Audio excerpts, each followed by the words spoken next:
The San Francisco 49ers officially have a new special teams coordinator to go along with Robert Saleh, who will be your next DC. Now, you might think, all right, we've got our whole coaching staff filled out, but not so fast. There's still one pretty crucial position that has yet to be filled. So we'll talk about that, but we're also going to react to Brant Boyer as the 49ers' new special teams coordinator, Robert Saleh. We'll talk a little bit about the championship weekend and the incoming Super Bowl. We'll talk about that all right now, but you guys already know what to do. Drop an SDS in the chat. Smash that like button, and let's talk about it all right now.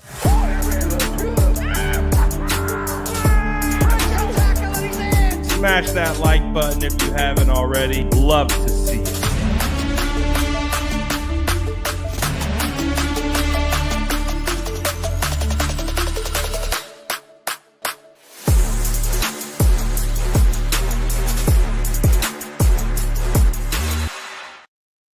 Shout out to the SDS. It's a new day for 49ers fans as we have a bunch of new additions to the 49ers coaching staff.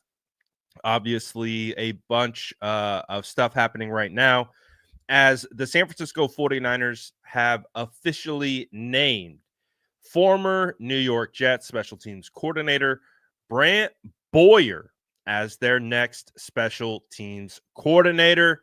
Now, honestly, I like this move as much as I can.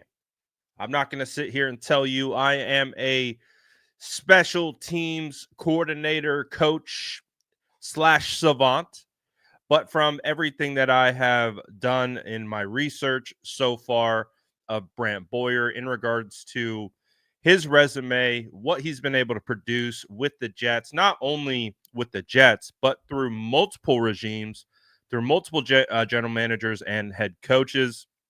He survived from 2016 to 2024. That's pretty darn good. If you ask me, for anyone to have that type of job security in the NFL over, like I said, multiple general managers and head coaches. So right off the rip, I like the move. I think it's a good move. I think it's something that the 49ers can absolutely build a foundation on. And one of the best parts about this is also a direct, most likely a direct correlation to having Robert Saleh as the 49ers' new defensive coordinator. We found out Friday night that Robert Saleh was going to be the new DC for the San Francisco 49ers, which was fantastic news. It was a huge win, and we're already seeing the compounding momentum built up from that hire continue to occur. This is why this was such a good hire, because not only is there a potential chance that Robert Saleh could actually entice other players that he's been with, maybe on the Jets. We saw Sauce Gardner tweeting at Robert Saleh, really excited about that move. There's a bunch of people in the New York Jets organization who are unhappy with that place and could look to come rejoin Robert Saleh in San Francisco. And we've already seen it occur with our new special teams coordinator. And like I said, from everything that we've seen about his resume, is he looks pretty darn solid. Throughout his time with the New York Jets from 2016 to 2024, Brant Boyer led a special teams unit that ranked tied for second in total touchdowns with 9. His unit was second in blocked punts with 8, and they were tied for 5th in special teams points scored with 63. And the opponent's kickoff return average was just 21.8 yards. So over his time with the New York Jets, for the most part, his units have performed pretty well, all things considered. Also, individuals that have had success under Brant Boyer, He has had 2 players named to the AP First Team All-Pro list as a returner, Braxton Berrios in 2022 and Andre Roberts in 2018. And he also had 3 other players named to the Pro Bowl. So he's had some success on special teams, whether as a unit or individually. And I think one of the really cool aspects about him is that he was a player in this league. He was a 6th-round draft pick by the Miami Dolphins in 1994. He played linebacker and was primarily a special teamer. But as a special teamer, he lasted 11 seasons in the NFL. That's pretty solid. He was with the Jacksonville Jaguars from 95 to 2000, Cleveland Browns from 2001 to 04. And he's, like I said, he started his career with the Dolphins in 1994. He played in 129 career games, registered 250 tackles. This guy had 13 sacks. Hold up. I missed that part. He had 13 sacks. All right, let's go. 15 passes defended, 6 interceptions, 1 forced fumble. I apologize, Brant Boyer. I am unfamiliar with your game. He had way better stats than I was anticipating. 6 interceptions, 1 forced fumble, and he appeared in 9 postseason games with 2 starts where he had 8 tackles. So I like this guy. I like it. Like I said, I'm not going to sit here and tell you that I'm an expert at evaluating special teams coordinators. But you look at the resume, you look at the experience. He has Robert Saleh's backing, obviously, after just coaching with him for multiple years. So this is good news, in my opinion. I like this. I like this move. I think this is a good move for the San Francisco 49ers because, I think we needed someone with legit level experience. I think we needed someone that we could rely on. And I think this is a good move. I think it's a good move moving forward. And again, one of the positives about it and one of the great things about it was the fact that Robert Saleh's influence is already being felt. So I love it. I love it. Yeah, I told you guys, man, like when the news came out that Robert Saleh was going to be the 49ers defensive coordinator, one of the things that we talked about was a positive momentum that is generated by this. And I really do think that this is just a step in the right direction of that positive momentum. So I'm really excited about what's to come. I think, as we've heard from Matt Barrows, he has talked about how Robert Saleh is expected to be heavily involved in the 49ers draft. And, if there's anything that we've heard, Robert Saleh gets a lot of credit for discovering Fred Warner and believing in Fred Warner to be a great middle linebacker. If you don't remember, Fred Warner coming out of BYU, people didn't know if he was a safety, if he was a nickel corner, if he was an edge player, if he was an off-ball linebacker, if he was an outside linebacker in a 3-4. A lot of people didn't know where to put Fred Warner, and Robert Saleh knew exactly where he belonged, and that was at middle linebacker. So Fred Warner credits Robert Saleh with believing in him early on when not a lot of people did. And again, that's a good sign. And under Robert Saleh, what did we see? We saw the 49ers get Azeez Al-Shaair, Dre Greenlaw. So I'm excited because the 49ers do need linebackers. That's a very important aspect of the roster building process in this upcoming season. Currently heading into this year, the San Francisco 49ers only have 3 linebackers currently under contract, and that's Fred Warner, D. Winters, and Tatum Bethune. So I'm excited about what he can potentially bring in that regard. So Really phenomenal that we have Robert Saleh. Now we've had the whole weekend to kind of sleep on it. How are we feeling about Robert Saleh? Like, clearly, like we just keep mentioning, that the impact is already rolling through, and it continues to prove that it's happening right now. It's happening right in front of us. How do we feel about Robert Saleh? Now, we found out on Friday. It's my first time talking to you guys since then. How are we feeling? We feeling good? Jay Fix says, good morning, Brad. We making moves. Dylan's happy about it. Honestly, I haven't seen too many people complain about the move, which is saying something, considering, hey, the 49er fan base, we are an opinionated bunch, and we have our thoughts and feelings about things. But from everything that I've seen, I think this has been a universally welcomed move.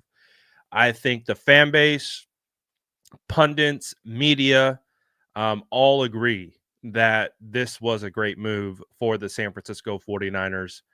And just again kind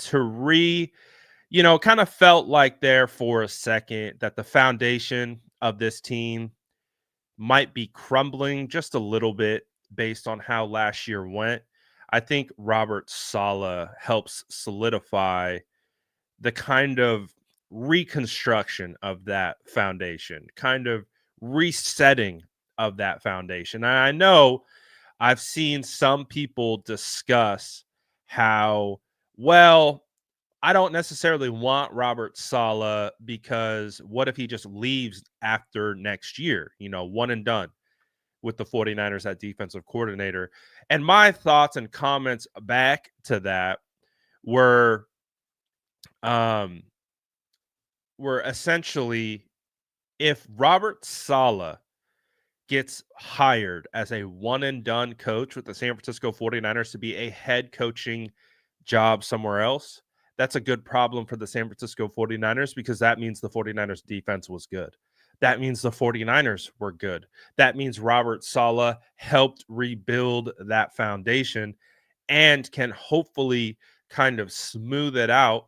So, and help the 49ers get back on track, help determine a succession plan for him. That's a good problem, in my opinion, if the 49ers are so good that Robert Saleh gets another head coaching job in just one season. So, not too many people I have seen that are upset about it. I'm really excited. This is going to be an interesting aspect. I talked about this as well. Now, we don't really know what the future holds for Dre Greenlaw. Dre Greenlaw only didn't even, I don't even think he played in a complete game, like start to finish, played a full game last year. He debuted against the Rams, and he had to leave that game early. And I don't believe he returned after that. I could be mistaken, but I'm pretty positive he didn't return. So Dre Greenlaw did not really play last year. However, we did see that impact is still there. The intensity is still there, and he's still a phenomenal player. What I am interested in is, can Robert Saleh help recruit Dre Greenlaw back?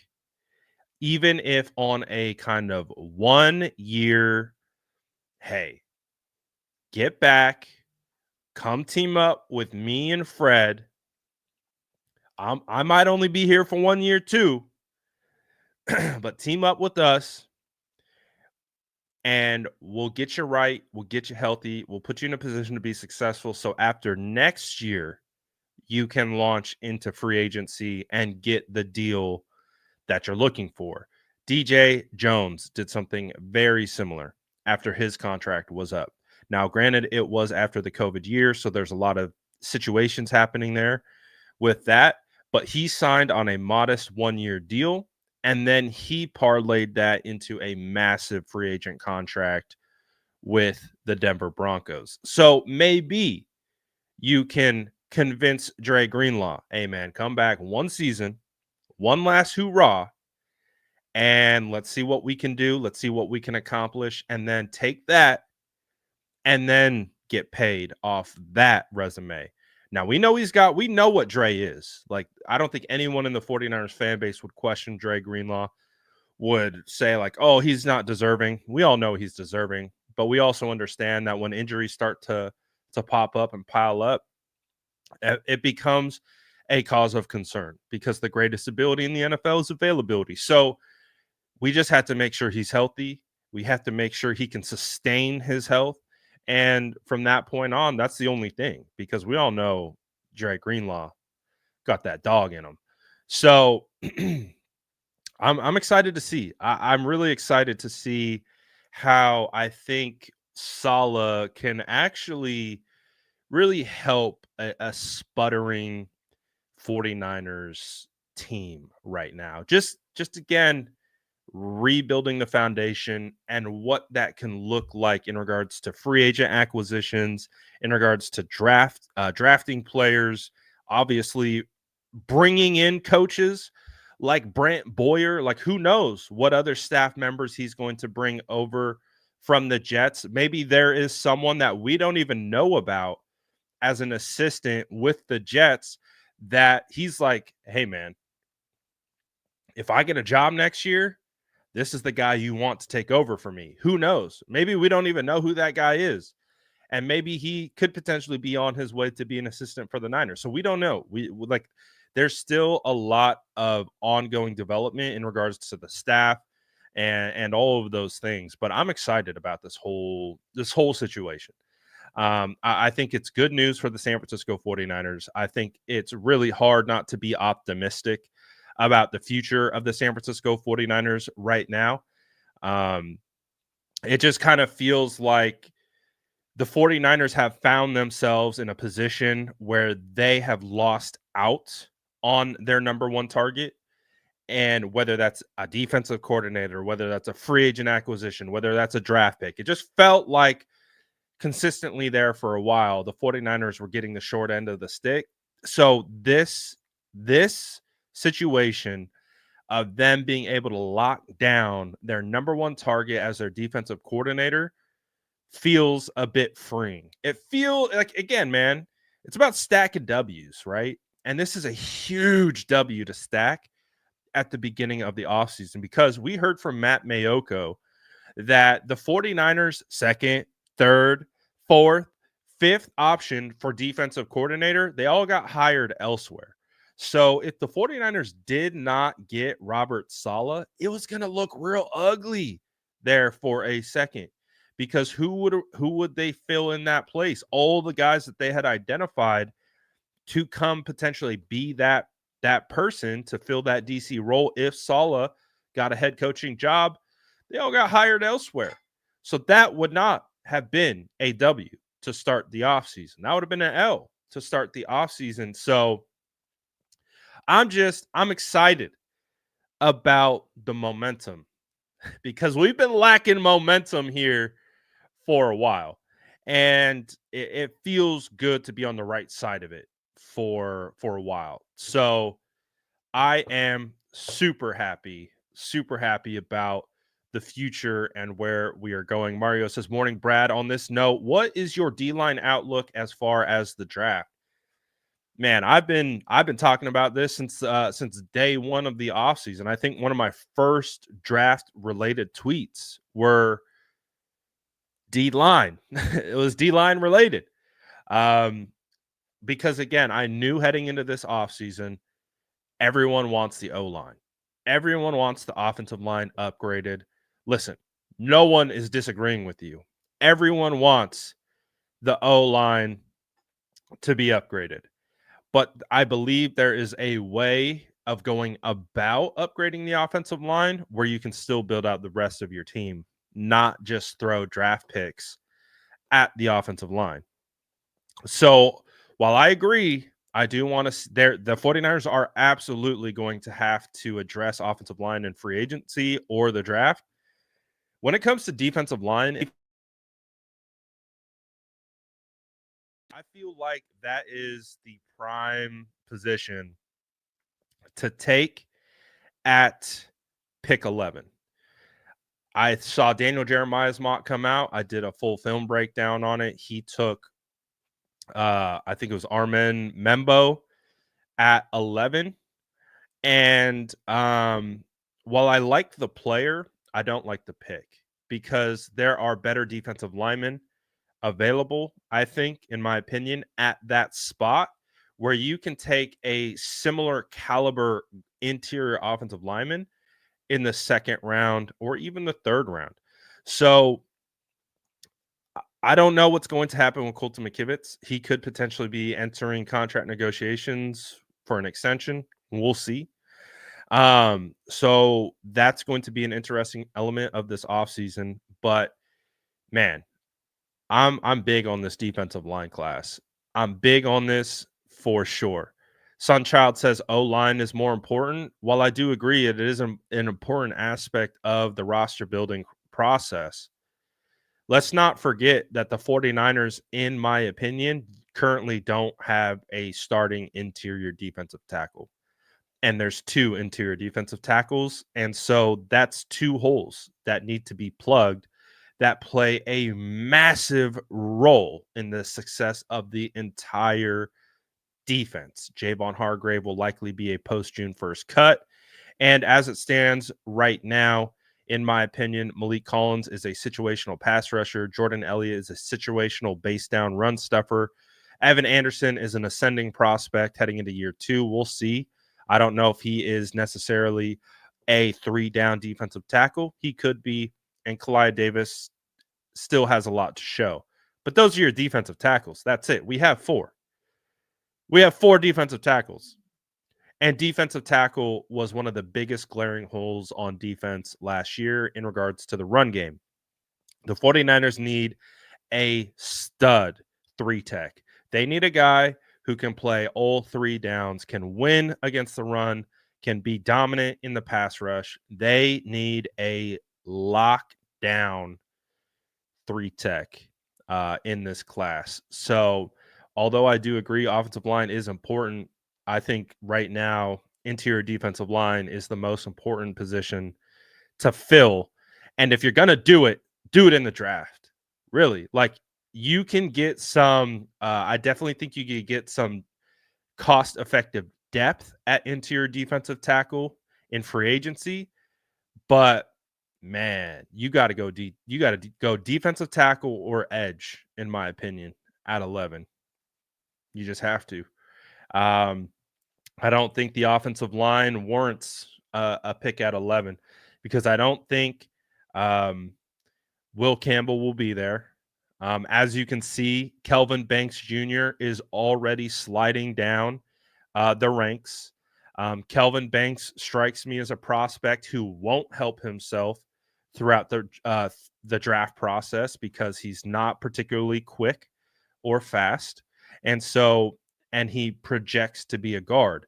So you're already seeing Banks get jumped by other prospects, according to top draft experts. And it was one of the reasons why I got into Kelvin Banks. And I was like, yeah, I was expecting a generational talent, and I didn't see it. And so I made that clear right away. In my evaluation, it's why Will Campbell is my offensive tackle 1 in this class. But outside of Will Campbell, there's really not a lot of there's not blue chip offensive tackles in this class. There's just not. So if you're going guard, kick that can down the road. I can find you a good guard in the second and third every year. D-end, defensive tackle, got to be the way to go. Jordan Phillips hype is starting up. Phillips is playing exceptionally well at the East-West Shrine Bowl right now. I actually mocked Jordan Phillips to the 49ers in Mock Draft 1.0. And the first thing that I said about him, because according to the PFF mock draft machine, they have him as a 7th round draft pick. And I said, this is not a 7th round draft prospect. Like, this guy is not a 7th rounder. I said, I do not see a 7th round prospect when I watch Phillips on tape. He moves exceptionally well for his size and fits the mold of what 49ers need on the IDL. I expect him to be a riser along with all prospects in mock 1.0. So, hey, man, I'm just saying. I'm just saying. I'm just saying. Right there. Mock draft 1.0. Right there. Just saying. So, I don't expect him to be he like already just what he's showing at the Shrine Bowl, he looks like he's 4th or above. So, but he looks absolutely. Jordan Phillips for sure looks the part. Fantastic. Fantastic. So, man, we'll see. We'll see what the 49ers do. But circling it back to the hires, I think I'm super excited that Robert Saleh is going to be a part of rebuilding the defense, because the defense needs the most help out of any spot on this team. Defensive tackle, huge need. Edge of the future across from Nick Bosa, a huge need. Linebacker, a huge need. Cornerback 3, a huge need. And a potential safety as a starter or at minimum strong depth is a need. So you have needs at every position on the defense this year. And I really am hopeful that Robert Saleh is going to be able to play a huge and very impactful role. And again, like I keep mentioning, rebuilding the foundation of this defense and all of that. So I'm excited, man. I'm hyped off this draft. I'm hyped off free agency. I'm hyped off of everything that's in front of us. It just feels like the 49ers have the opportunity to do some big things. I haven't reacted to championship weekend yet. Let's talk a little bit about that. I want to get your guys' thoughts on a Super Bowl that consists of the Chiefs and the Eagles. How are we feeling about that? This is how I feel. I'm right there with Christian McCaffrey. Somehow I hope both teams lose. Please. Like, man. So if you guys didn't know, I will be covering the Super Bowl this year for Media Week. So I was really hoping for a Commanders Bills Super Bowl. I just felt like the storylines would be so fresh. We'd have so much to talk about. So it's going to be Philly and the Chiefs. So I'm going to have to interview both Philadelphia players and Chiefs players for this upcoming Super Bowl. I was like, oh man, I'm gonna have to keep my composure. I'm gonna have to put my professional hat on and not let my 49er fandom seep through. But I am excited to get back to the Super Bowl, get out to New Orleans and cover it regardless. But I know this is the Super Bowl that America did not want. And man, the Chiefs are never going to beat the allegations. Like, I really don't care what you have to say about any of the plays that occurred. And if you agree, if you disagree with them, they're never beating the allegations. It doesn't matter. It doesn't matter what you say. They are never going to beat the allegations that the refs help them. It just won't ever happen. Every game that I flip on and you see the refs, somehow, some way, the refs, how does it happen so consistently? It's crazy. It's crazy. I've seen a lot of people talking about, like, oh, the 49ers told everyone this back in 2019 and everyone told us to cope. And here we are in 2024 and it's still going on. So I'm curious how 49er fans feel about that. Do you guys going to pick, if you had to pick a team to win the Super Bowl, who are you picking? Are you picking a Chiefs three-peat, or are you going to say, as much as I despise the Philadelphia Eagles, I despise the Chiefs more? Which one is it? Who are you, like, you have to pick. Like, you have to pick one. You can't bow out of this. You can't say no one. You have to pick. No, you can't be with CMC. I'm forcing you to pick. You have to pick one. I hate to say that I'm probably Eagles. And I hate to say that, but man, when I was at the Super Bowl last year and I was covering that game, last year's Super Bowl was the first NFL game that I was ever credentialed to. And so that experience was a blessing and a curse all at once. It was one of the greatest experiences of my life. Being able to get into the stadium like 4 or 5 hours before the game, walk around, do whatever I want, go to the press box, do all that stuff. It was phenomenal. Be able to do content covering the 49ers in the Super Bowl was fantastic. I'll never forget that final drive, man. Just standing there and just being like, it all comes down to this. And just watching it play out, watching Mahomes go crazy. Oh, pain. So much pain. So honestly, I don't want to see that again. I really don't. I really don't.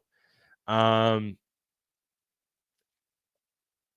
I don't necessarily want to see the Eagles win either, but you got to pick one. You got to pick one. And I don't know, man. Maybe it will change, but it just comes down to the fact that I do agree with Christian McCaffrey, and I want both teams to lose. But sheesh, gonna be a tough one to say the least. So that's our Super Bowl. Ay. But anyways, I am actually leaving for the Senior Bowl today. So I actually got to get ready. Don't have a ton of time today. So I'll be flying for the majority of today to Mobile, Alabama to go cover the Senior Bowl. And then straight from the Senior Bowl, I will be going to New Orleans to cover the Super Bowl. So going to be a very eventful 2 weeks. I hope if you guys are interested in the draft and draft prospects and all those breakdowns, hopefully you stick around. On the channel, I'll be posting all the videos, all the clips, all the analysis of the Senior Bowl. prospects that I like. And I will say, man, going to the Senior Bowl, it really helps so much with this draft stuff. You just really get a strong understanding of these prospects after a week in Mobile. So I'm really excited about that. I haven't been back since 2021. So it's been a long time, but I'm excited to get fully immersed in the football world, go from draft to Super Bowl. And something tells me that the Super Bowl is going to leave me hungry to get the season started. So I'm definitely looking forward to that. So appreciate everyone, as always, for tapping in and continuing to vibe out throughout the offseason. Even though last year wasn't great for the 49ers, we now have a lot of optimism to build on, and that is exciting. So that makes the offseason that much more exciting. That makes the draft that much more exciting. Makes free agency that much more exciting. So the 49ers have a chance to turn this around. It's not going to be easy. Let me make that abundantly clear. There's a lot of holes to fill, and there's a lot of things the 49ers need to do, and it's not going to be just a cakewalk. They're going to have to be strategic. They're going to have to be smart. They're going to have to target the right players, and there's a lot of things that need to happen. So it's not just a foregone conclusion that it's going to happen, but I have faith with the direction that they are headed, that they are going to be able to execute and to be able to put a winner on the field next year. So I'm really looking forward to it. Shout out to all you guys. Appreciate y'all. I'm out of here for now. Grab your cookies on the way out. Smash that like button if you haven't already. And I think the next time I'll see you guys, I'll be in Mobile, Alabama. Peace.